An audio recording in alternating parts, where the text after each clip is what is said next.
बच्चों, कैसे हैं आप घर में? मैं तो अच्छी हूँ, पर बहुत गर्मी लग रही है ना? हाँ, मुझे भी बहुत गर्मी लग रही है। यहाँ पर देख लीजिए, पसीना निकल के आ रही है ना? इस तरह की पसीना कब निकल के आती है? ज़्यादातर गर्मी के मौसम में आ जाती है ना? गर्मी को हम क्या कहते हैं? गर्मी के मौसम को हम क्या कहते हैं? ग्रीष्मकाल कहते हैं ना? इसी की तरह इस तरह ग्रीष्मकाल को वर्णन करते हुए यहाँ पर हमारे ऋतुएं 6 प्रकार के होते हैं। 6 प्रकार के ऋतुएं होते हैं।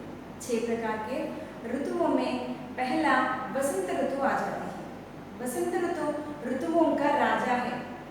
ऋतुओं में पहला वसंत ऋतु आ जाती है, इसीलिए वसंत ऋतु को ऋतुराज कहते हैं। ऋतु 6 प्रकार के होते हैं, हम बता चुके हैं। इसमें वसंत ऋतु, ग्रीष्म ऋतु, शरद ऋतु, वर्षा ऋतु, हेमंत ऋतु और शिशिर ऋतु कहते हैं। ऋतु 6 प्रकार के होते हैं। 6 प्रकार के ऋतुओं में वसंत ऋतु, ग्रीष्म ऋतु, वर्षा ऋतु, शरद ऋतु, हेमंत ऋतु और शिशिर ऋतु होते हैं। इस ऋतुओं में पहला वसंत ऋतु आ जाती है। वसंत ऋतु को ऋतुओं का राजा कहते हैं, क्योंकि इस ऋतु में बहुत पेड़ों के ऊपर हरे हरे पत्ते उगने लगते हैं, छोटे छोटे पौधे भी उगने लगते हैं। पेड़ों के ऊपर पत्ते आने के बाद उसके फल भी निकल कर आ जाते हैं। प्रकृति का सौंदर्य देखने में हमें मनमोहित कर लेती है। इसीलिए इस ऋतु को, वसंत ऋतु को क्या कहते हैं? वसंत ऋतु को ऋतुराज कहते हैं, है ना? इस हम अभी बता चुके हैं, गर्मी बहुत लग रही है। इस गर्मी के ऋतु को ग्रीष्म ऋतु कहते हैं, समर सीजन, है ना? आज हम वसंत ऋतु के बारे में पढ़ चुके हैं। वसंत ऋतु में यहाँ पर हमारे 8वीं कक्षा के पुस्तक का नाम भी वसंत है। मेरा नाम श्रीदेवी ताल पद्मावती इंटरनेशनल स्कूल। 8वीं कक्षा के वसंत पुस्तक से पहले पाठ ध्वनि पाठ यहाँ पर मैं बता रही हूँ। एक बार ध्वनि, ध्वनि माने आवाज, आवाज माने साउंड। यहाँ पर कवि अपने मन के भावों को अभिव्यक्त कर रहे हैं। ध्वनि, ध्वनि माने साउंड, आवाज। यहाँ पर किसकी आवाज सुनाई दे रही है हमें?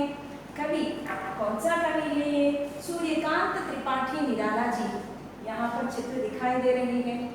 कवि का नाम क्या बता चुके हैं? सूर्यकांत त्रिपाठी निराला जी। सूर्यकांत त्रिपाठी निराला जी अपने पारिवारिक समस्याओं में पहले अपनी माता को खो चुके हैं और कुछ समस्याओं के बाद अपने पिताजी को भी खो चुके हैं। इस तरह की समस्याओं के कारण अपने जीवन में कुछ तय तरीके आ चुके हैं। इस तरह के मनोभाव अपने प्राकृतिक सौंदर्य को अपने रचनाओं में दिखाते हैं। कवि का नाम कौन है? क्या है? सूर्यकांत त्रिपाठी निराला जी है। सूर्यकांत त्रिपाठी निराला जी छायावादी के प्रमुख कवि हैं। आपका जन्म बंगाल में हुआ था। सन 96 में बंगाल में हुआ था। आपका जन्म कहाँ पर हुआ था? बंगाल में हुआ था। इसीलिए आपके मातृभाषा में भी प्राथमिक शिक्षा कर चुके हैं। और सूर्यकांत त्रिपाठी निराला जी अपने रचनाएं भी ज़्यादा तरह कर चुके हैं। रचनाएं माने क्या क्या होते हैं? कविताएं, कहानियाँ, उपन्यास, निबंध भी सूर्यकांत त्रिपाठी निराला जी अपनी भाषाओं में कर चुके हैं। एक हिंदी भाषा ही नहीं, एक बंगाल भाषा ही नहीं, अंग्रेजी भी सूर्यकांत त्रिपाठी निराला जी को बहुत अच्छी तरह जानते हैं। और सूर्यकांत त्रिपाठी निराला जी की रचनाओं में हमें ज़्यादातर प्राकृतिक सौंदर्य और धार्मिक चिंतना, इस तरह के भाव अपने रचनाओं में मिलते हैं। राजनीतिक रचनाएं भी इसके रचनाओं में मिलती हैं। प्रकृति सौंदर्य ज़्यादातर दिखाई देती है।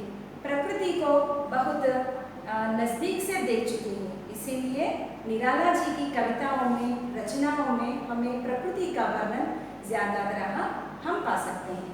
अच्छा, सूर्यकांत त्रिपाठी निराला के कुछ रचनाओं के बारे में जानेंगे। सूर्यकांत त्रिपाठी निराला जी के रचनाएं परिमल, चेतना, कुकुरमुक्ता, नए पत्ते, अर्चना, आराधना। किसके ये सारे रचनाएं? सूर्यकांत त्रिपाठी निराला जी के। परिमल, चेतना, नए पत्ते, अर्चना, आराधना। आज हम यहाँ पर ध्वनि के माध्यम से, ध्वनि पाठ के कविता के माध्यम से निराला जी की कविता हम यहाँ पर जानेंगे। देखेंगे यहाँ पर। अभी न होगा मेरा अंत, अभी न होगा मेरा अंत, मेरे मन में मृदुल वसंत, अभी न होगा मेरा अंत, अभी न होगा मेरा अंत, अभी न होगा मेरा अंत। दूसरे अनुच्छेद में पद्यांश में आएंगे। हरे हरे ये पातड़ालिया कलिया कोमल गात, हरे हरे ये पातड़ालिया कलिया कोमल गात, मैं ही अपना स्वप्न मृदुल कर फेरूंगी निद्रित कलियों पर, मैं ही अपना स्वप्न मृदुल कर फेरूंगा निद्रित कलियों पर। जरा एक प्रत्यूष मनोहर, अभी न होगा मेरा अंत, अभी अभी न होगा मेरा अंत, अभी अभी ही आया है मेरे मन में मृदुल वसंत, अभी न होगा मेरा अंत। हरे हरे ये पातड़ालिया कलिया कोमल गात, हरे हरे ये पातड़ालिया कलिया कोमल गात, मैं ही अपना स्वप्न मृदुल कर फेरूंगा निद्रित कलियों पर, अभी न होगा मेरा अंत, अभी न होगा मेरा अंत। पुष्प पुष्प से तंद्रालस लालसा खींच लूंगा मैं, पुष्प पुष्प से तंद्रालस लालसा खींच लूंगा मैं, अपने नव जीवन का अमृत सहर्ष सींच दूंगा मैं, अभी न होगा मेरा अंत, अभी न होगा मेरा अंत। द्वार दिखा दूंगा फिर उनको, है मेरे ये जहां अनंत, अभी न होगा मेरा अंत। द्वार दिखा दूंगा फिर उनको, है मेरे ये जहां अनंत, अभी न होगा मेरा अंत, अभी अभी तो आया है मेरे मन में मृदुल वसंत, अभी न होगा मेरा अंत। कवि निराला जी इस कविता के माध्यम से ध्वनि, ध्वनि माने आवाज, कवि की ध्वनि, कवि की आवाज अपने इस कविता के माध्यम से हमें यहाँ पर व्यक्त कर रहे हैं। अभी न होगा मेरा अंत, अंत किसी का अंत है ये? बसंत ऋतु के आगमन के बारे में कवि बता रहे हैं। हमारे जीवन में खास कर क्या कह रहे हैं कवि? युवकों में, युवक माने यंगस्टर्स, जो भी टीनेज बच्चे जो भी होते हैं, युवा जो भी होते हैं, युवा पीढ़ियों के लिए यहाँ पर कवि अपने भाव व्यक्त कर रहे हैं। अभी न होगा मेरा अंत, बसंत ऋतु के जैसा युवा पीढ़ी के ऊपर, जीवन के ऊपर भी, भविष्य के ऊपर भी बसंत ऋतु का आगमन के जैसा रहना है, उनके ऊपर बसंत ऋतु भी आना है, इसका अंत नहीं हो, कभी नहीं होगा कहकर बता रहे हैं। अभी ना होगा मेरा अंत, बसंत ऋतु का अंत अभी नहीं होगा कहकर बता रहे हैं। हरे हरे ये पातड़ालिया कलिया कोमल का, कलिया कोमल गात, गात माने शरीर, मनुष्य का शरीर को गात कहते हैं। यहाँ पर बसंत ऋतु आने पर प्रकृति कैसे हो जाती है? प्रकृति में फूल खिलने लगते हैं, हरियाली के जैसे दिखाई देते हैं, पत्ते कैसे उगने लगते हैं, हरे हरे पत्ते छोटे छोटे उगने लगते हैं। उस तरह हमारे मानव के जीवन में, मानव माने कौन है, किसके लिए ये भाव व्यक्त कर रहे हैं कवि? युवा पीढ़ी के लिए ये भाव व्यक्त कर रहे हैं। अपने शरीर के ऊपर पत्ते, फूल कैसे दिखाई देती है प्रकृति में, उसी के तरह युवा पीढ़ी के लिए भी बसंत ऋतु आने की तरह व्यक्त कर रहे हैं।